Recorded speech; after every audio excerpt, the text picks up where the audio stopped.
Најпрво добар ден, сакам да ги поздравам сите учесници на денешната панел конференција и дискусија и да изразам жалење што не сум со вас денеска, затоа што заради патување во странство не можев да бидам присутен на денешниот ден.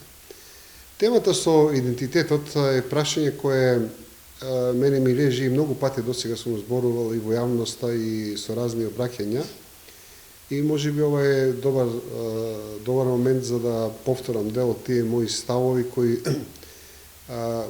се надевам дека ќе имаат некакво влијание во надминување на оваа ситуација денешна, ако можеме да ја наречеме како кризна. Кога зборуваме за идентитетот, можеме да посебно македонскиот идентитет и главното прашање ќе има, ќе нема македонски идентитет понатаму, не можеме да не се осврнеме малку на историјата на прашањата на македонскиот идентитет и неговото минување во текот на, кога зборувам за историја, прво зборувам за 100 години наназад од денеска, а поводот е токму фактот што, за жал, во последната деценија пак зборувавме за неколку илјади години наназад за македонскиот идентитет, нешто за кое јас бев многу критичен, многу често зборував критички и конечно се радувам што денеска тоа како една пропагандна идеја паѓа во водата. Значи, ќе опстои македонскиот идентитет и ќе го биде ли македонскиот идентитет после овој договор во Преспа. Апсолутно сум оптимист, меѓутоа ние мораме на проблемот да му придеме прво од една многу објективна форма. Значи, во последните 10 години во Македонија се случи една од најрадикалните промени на идентитет на еден народ што постои и што ние како сведоци на современата историја можеме да го видиме во Европа па и во светот. Одеднаш од она што сите ние го знаевме, беше добро утврдена норма дека македонскиот народ е дел од словенските група на народи. Одеднаш се претворивме во антички македонци, во нешто посебно, во нешто ексклузивно, во нешто што нема допир со ништо во светот. И од тоа направивме една приказна во која, за жал, многу почнаа да веруваат, а они кои беа носители на таа идеја, сметам дека од чисто маркетиншки проект го злоупотребуваа за победи на избори едни, втори, трети, четврти и пети. Односно се работи за така наречениот антички идентитет на македонскиот народ, зашто јас имам многу текстови зошто не сме ние антички македонци, зошто не треба да го црпиме таму својот извор. И се надевам дека денеска во една по-нормална дискусија ќе успееме и поаргументирано, све ја зборувам за општеството, да ја побиеме самите таа теза. Инаку, кога зборуваме за тој лажен идентитет, не можам да не кажам дека тој ни направи многу штети, ни направи штети во нашите политички односи со соседите, ни направи штети во нашите односи со меѓународната заедница, меѓутоа ни направи најмногу штети на нас самите, затоа што на психолошко ниво, гледам, ние се издигнавме над сите други, почнавме да блигуваме во некој филм дека ние сме центарот на светот, се врати околу нас, никој не може без нас, а во суштина гледаме дека тоа не е така, светот си живее и без ние да бидеме присутни во него.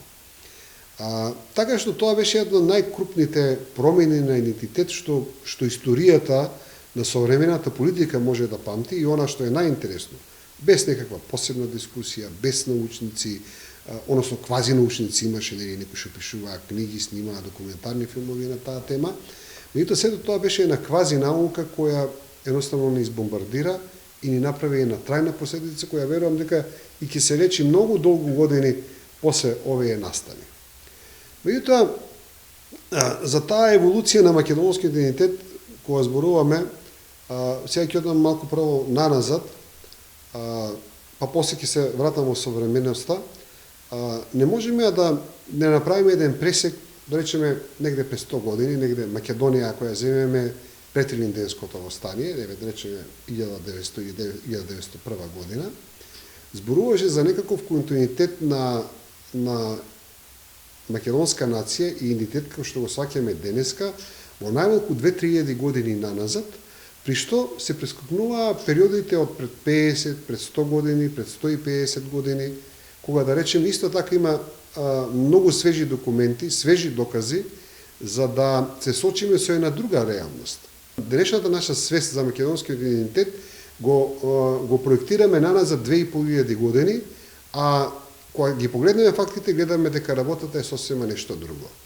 И сега да дојдеме во таа 1900 година и да погледнеме на слика ретроспективно на Македонија во поглед на идентитетите, ќе видиме една многу интересна слика, која ние некојаш ја признаваме, во некои научни тези, па после како политика не ја признаваме, меѓутоа фактите се јасни и недвосмислени. Ние ќе видиме една чудна слика, за која мораме отворено да зборуваме и да се соочуваме со неа. Ќе видиме дека огромната маса на македонски словени кои живеат на територијата на, да речеме, на етничка Македонија, себе си се декларираат за се друго, освен сега зборувам во идентитетска смисла, освен не за македонци. Значи, истото тоа ни се случувало нас во Македонија и ние многу малку научно го обработуваме тој дел од македонското население, кој прво се исламизирал, а потоа и етнички го земал името турци. Тој е дел од македонската етничка приказна. Потоа одиме на еден слој, така наречени грчки патриаршисти, кои не се за подценување, кој брои во тоа време некоја бројка од 300-400 значи македонци, меѓутоа кои себе се декларираат за грци и грчки патриаршисти. Третата група се македонци срби, кои себе се декларираат под влијание на српската пропаганда и на српската патриаршија за Срби. Имаме такви енклави многу познати во Струшко, имаме такви енклави во Порече, имаме такви енклави во Скопска Црна Гора, во Куманово. Значи, тоа се македонци кои себе се доживуваат и декларираат за Срби. И конечно, најголемата маса, која ние многу вака срамежливо сакаме да го признаеме, себе се декларираат за македонски бугари и практично, ако погледнеме, да речеме, таа револуционерна идеја на ВМРО, ќе видиме, сакаме да бидеме објективни, дека за жал тоа историско ВМРО, дури во своите документи на почетокот, се подпира само на македонците кои себе се декларираат за бугари.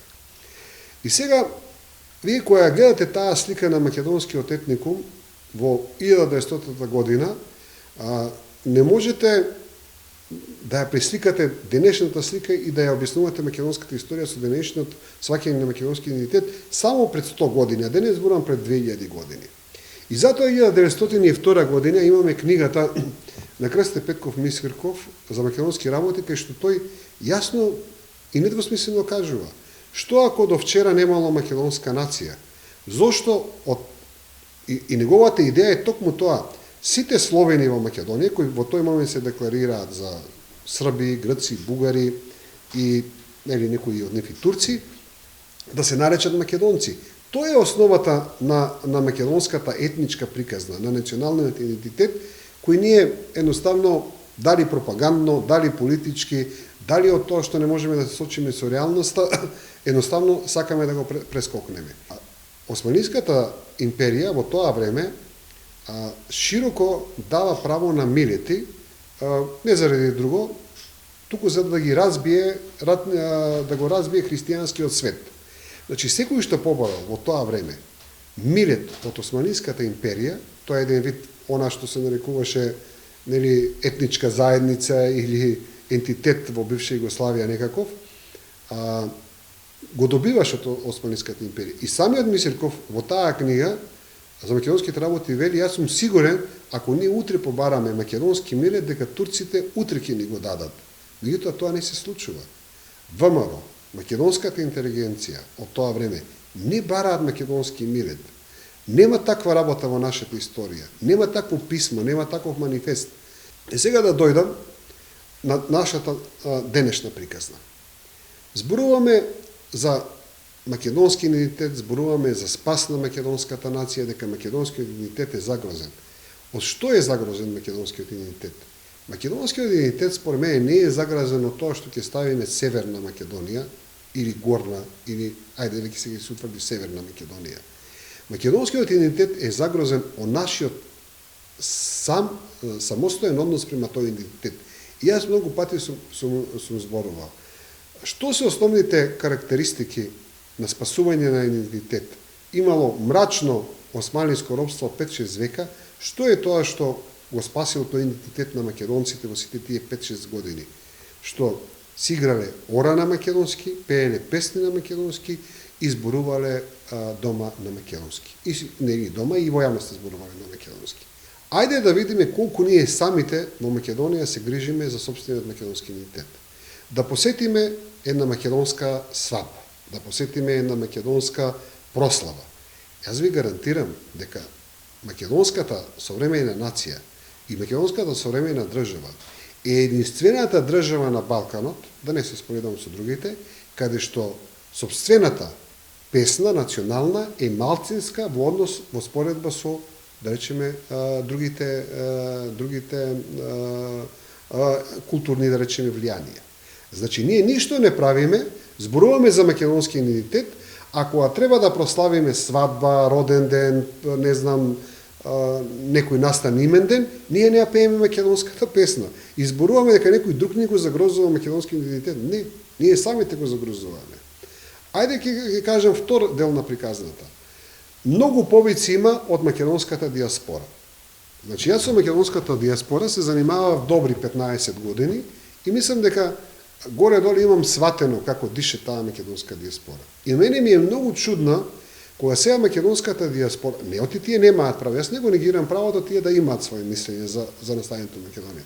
Меѓутоа мора да бидат објективни за некои причини. Тие сега, нели, оние попатриотите отколку тие што сме внатре во Македонија. Меѓутоа, јас знам вакви случаи. Значи, стотици и стотици македонци, кога одев на почетокот, кога требаше да создаваме македонска држава, нели, се зборам 90-тите години, главното прашање кој ми го поставува, зошто треба да плаќаат $50 за македонски пасош?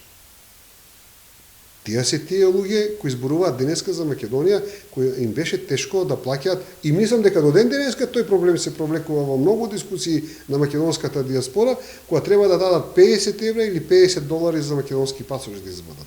Што станува збор со масовното некрстување на македонски имиња на децата во диаспората? Конечно, што станува збор со неучењето на македонскиот јазик? Јас ви гарантирам дека во овој момент 50% од децата во првата генерација на македонци што се во диаспората не знаат македонски, а да не зборувам за втората генерација 99% не знаат македонски. Еден класичен пример, еден пријател од околината на Монтро во Швајцарија вели вака: има 200 деца во мојата околина, има бесплатна учителка по македонски јазик. Од 200 деца, знаете дека само 5 деца доаѓаат да учат македонски јазик, од кои 5 се 3 мои. Епа, тука е македонскиот идентитет.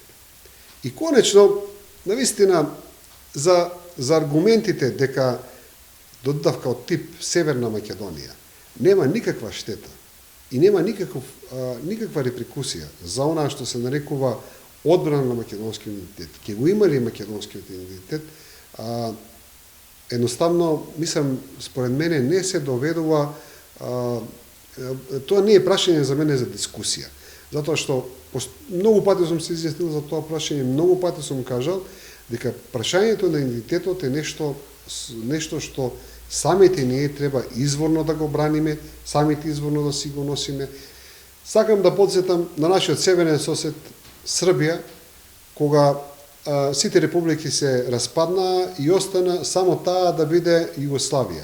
И негде, мислам, 6-7 месеци името беше Југославија, народот беше српски, имаше дискусија дури да си го задржат името Југославија.